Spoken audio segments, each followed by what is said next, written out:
So how did you even know about Mike Tyson's Punch Out coming out? I remember when you were a kid. You remember Castle Park? It was Malibu Castle Yeah. at that time. It used to be called Castle Park. Yeah.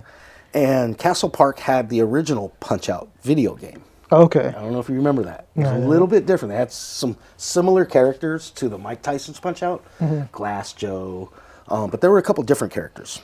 And the original Punch Out had this big button on it. And I remember I was young, and I'd watch all the older kids sit there and play it, and they'd smack this button for that big uppercut, you know? And Mike Tyson's Punch Out had that same format, had that same Little Joe figure, the lefts, the rights, the body blows.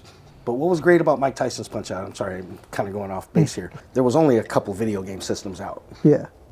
We didn't have this plethora of choices of video games that they do nowadays. Yeah. So there was like a handful of popular games that were out. NES obviously being the system to have at that time. Yeah. And Mike Tyson's Punch Out was one of the new releases in '87. You know, I just looked that up just to make sure. And I remember everybody wanted that freaking game. And they released it, I remember, in September to get ready for the Christmas holiday that season. So I knew that if I didn't get it by, at least by October, it was going to be sold out for Christmas. Oh dang. Okay. So I got, I don't know, $25 from this aunt, $25 from that aunt. And I think it was about $50. I saved my money. Went to the Old Town Mall over in, I want to call it Torrance. And my mom drove me there, and it was like the thing that I had to have. I had to have that game. Yeah. There were no other fighting games out. There was like Legend of Cage or Kaji. Or, you know, Yeah. you remember Okay. I that think. Yeah. Okay. old game. Yeah. I'm pioneer. I'm old school. There was very few fighting games. You know, Atari had this cheesy stick figure boxing game. So any fighting game was tremendous. You know, there was a couple wrestling games that were out that were 8-bit that sucked. But Mike Tyson's Punch Out was different. It was different for some reason. It was the game to have. Yeah. And I had to have it. And took me to the mall, got the game, I had it in my hand, we're driving home, and I gripped that game. I held that game like it was the holy grail, man, and it was all I played. It was the only game that I touched, at least for a good year or two. And learned every cheat on it. Had my frustrating times trying to figure out the characters, but once I figured it out, to this day, I still enjoy the memories of the Mike Tyson's Punch Out. I'll tell you a little story too on the side. In the 5th grade, I got into a fight with an 8th grader, and I put hands on this dude. I pictured myself as Little Joe. Oh really? The fight that I got into, this fist fight that I got into with this 8th grader, he's a lot bigger than I was. It became Mike Tyson's Punch Out. And I remember I'm jumping, I'm hitting him just like Little Joe was, you know what I mean? And I'm doing these Mike Tyson punch outs, and I tore this boy up in front of everybody at lunchtime. And I give that accolade to Mike Tyson's Punch Out training me on how to fight. It was like my first fight, and I whooped this guy's ass. And I thank Mike Tyson's Punch Out for that. It meant a lot to me. That game, that was the one of the games that was closest to my heart growing up. Yeah. You know all the secrets too, right? If I can remember them. How did you figure out the secrets? Like that's Time. Time. There was, I mean, books were out, Yeah. but we didn't really have too many books that covered cheat codes. Yeah. They had little NES books and stuff like that, but a lot of it didn't make sense anyway. You know what I mean? But a lot of it was for like Street Fighter, left, right, up, down, hook, and then you can throw a fireball with, you know, your A button, or you know what I mean? Like, but Mike Tyson's Punch Out was one of those games that you just had to keep playing it to either discover the cheat or figure out your timing on it, because that's really what it broke down to, was when you, like Bald Bull, I was just explaining. Bald Bull to me was the hardest character on there, even worse than Super Macho Man or Mike Tyson himself. Yeah. Because Super Macho Man had a pattern that was easy to pick, and Mike Tyson, once you figured out Sandman and Super Macho Man, Mike Tyson came easy. people would lose to Mike Tyson only because they were, I'm at Mike Tyson. They'd get intimidated, they'd get scared, and they lose.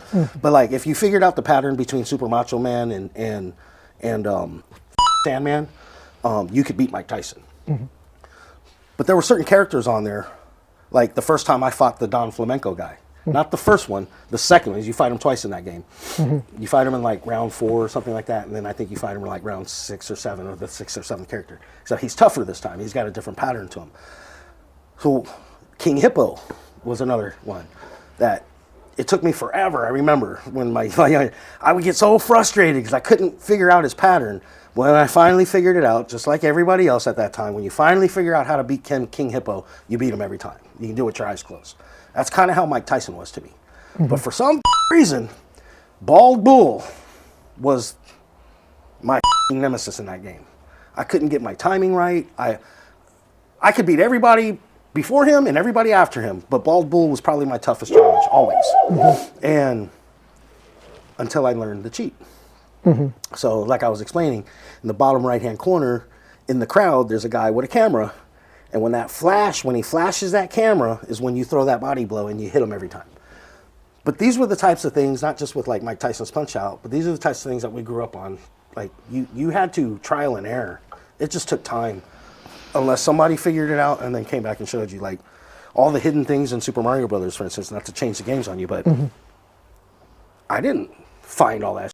I had friends that found it and then told me, and then, you know what I mean, so on and so forth.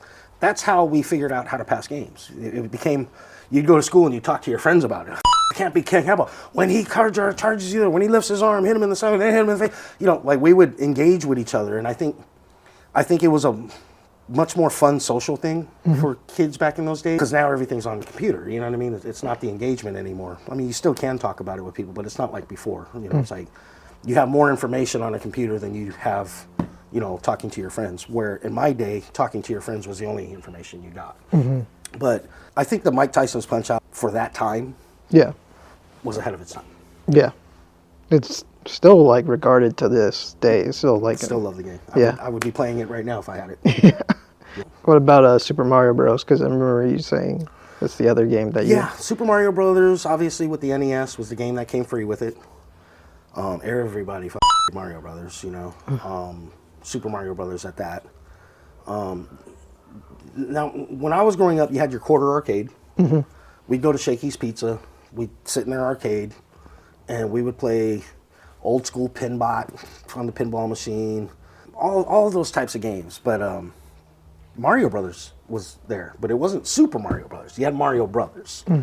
And it was a lot tougher, obviously, you know, Mario Brothers, and it was, you know, at your NES at home. But Super Mario Brothers was amazing because it hit every age range. You know, there was nothing, you know, parents didn't care if you sat there and played Super Mario all day long, you know what I mean? A little weird when you get older and you think about, you know, eating a magic mushroom and growing big and, you know what I mean? Spitting fireballs at turtles and, you know, but, you know, for the most part, you know, it was one of those games that every age range could hit. Parents could play with their kids. There was a lot of levels. There was a lot of hidden things. There was a lot of secrets. You know, like on the steps, that turtle would come down the steps and you'd sit there and you jump on the turtle and you get all your one-ups. You know what I mean? Like, these are all like little tricks that we had to learn on our own. We didn't, or by accident. You know what I mean? You know, we didn't, you know, have cheat codes and all that type. You know what I'm saying? Like, that's later. You know, like it was either a glitch in the system or they set it up that way and you just had to find it. You know? And word of mouth was the only way that you were getting that information. But Super Mario Brothers was, I say even to this day, the most influential game ever made, in my opinion. You know, I think Super Mario Brothers created the gaming industry. Or, I don't want to say created it, I want to say reinforced it, birthed it. You know, people became gamers when Super Mario Brothers came out. Yeah. You know, I'm 49 years old. Mike Tyson's Punch Out came out in September of '87. I was probably 10, 11 years old. In those days, it was like, I don't know, what's the most impactful game nowadays? Like, what's the most... Probably Dark Souls or something. Yeah. Super Mario Brothers was my Dark Souls, if Okay. you will. You know what I mean? And We played that game so much for so many hours, every which way you can think about it, backwards, forwards, in the dark, in the morning. We played that game so much, you just got bored of playing the game. You know what I mean? There's only so many ways you can beat it. And then we started having competitions on who could run through the game the fastest. You know what I mean? Like, there was just no more challenges that we could do. You know, it's not like these games nowadays where they just infinitely go on forever. You know what I mean? Yeah. Which is crazy to think about. Nothing compared to that NES. Atari was badass when it came out, like Frogger, Combat, a lot of those 4-bit, 6-bit games and you know what I mean? But when the NES came out with that 8-bit, ooh, we were like, damn, look at those graphics, right? You know, it was the top-notch, you know what I mean? And I remember actually when I was about 12 years old, that Christmas, that winter, somebody broke into my house. Oh, damn. And stole my NES. Oh, my God. Took all my games, stole my NES, and I was heartbroken. I was heartbroken because we were poor. You know what I mean? It was like that NES was like, son, you better hold on to this for 10 years because, you know, we were poor. Yeah. And it was a lot of money to have, you know what I mean, to get one of those, even just to get a video game. So I remember my NES was stolen. Somebody broke in my house one year. And I think my parents knew that it meant so much to me that they scraped up whatever pennies they could put together, and I think, you know, a couple of aunts and uncles got involved, and they ended up buying me a new system, and it was just it was the thing to have. If you didn't have an NES, man, you know what I mean, like, because then you'd sit there and play Super Mario Brothers or Mike Tyson's Punch Out at your house for hours, and then you go to your friend's house and guess what they're playing? Super Mario Brothers and Mike Tyson's Punch Out, you know. So and that's everywhere you went. We didn't have the options that they had nowadays, like I was saying. So it was just how much better could you beat this person? How fast could you do it? Could you even do it? Those were the things that were our challenge. And I remember sitting in the living room with the whole family, and we would all take turns. And if you had 3 or 4 people in your family that were taking turns, god damn, what was it, an hour and a half before I got another turn again? Like, it was the worst, man, you know. And video games were new, so parents would discipline their kids a lot. You had like 1 hour of playtime if you finished your homework or do your chores, and then you could play for an hour. I don't let my kids play with their NES until the weekend, or you know what I mean? Like, so we didn't have the playtime that a lot of these kids do, you know? We didn't have headphones, there was no internet, there was no multiplayer shit, you know what I mean? It was either 1 or 2 player if you were lucky, and that was it. And I loved every minute of it. I remember that feeling. I remember that feeling just about with every game that came out with Nintendo. And I didn't have all the games. Like I said, we were poor. I maybe had 6 games. But those 6 games, I could beat those 6 games with my eyes closed. You know what I mean? We played the shit out of what we had. Legend of, I called it Kaji, right? My mom used to play that game. My mom and my dad played that game. 4 hours and hours and hours and hours upon the day. She had high scores I never thought were possible on Legend of Kaji.